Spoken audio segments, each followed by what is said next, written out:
देवं गौरीपुत्रं विनायकं भक्तावासं स्मरे नित्यम् आयुष्कामार्थसिद्धये प्रथमं वक्रतुण्डं च एकदन्तं द्वितीयकं तृतीयं पिङ्गाक्षं गजवक्त्रं चतुर्थकं लम्बोदरं पञ्चमं च षष्ठं विकटमेव च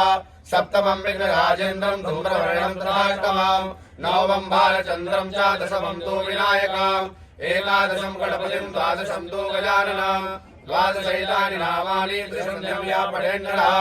न च विघ्नभयं तस्य सर्वसिद्धीकरं परं विद्यार्थी लभते विद्याधनार्थी लभते धनं पुत्रार्थी लभते पुत्रान् मोक्षार्थी लभते गतिं जपेत गणपति स्तोत्रं षड्विर्मासेन परं भवेत् संवत्सरेण सिद्धिं च लभते नात्र संशयः अष्टभ्यो ब्राह्मणेभ्यश्च लिखित्वा या समर्पयेत् तस्य विद्या भवेत् सर्वा गणेशस्य सहायतः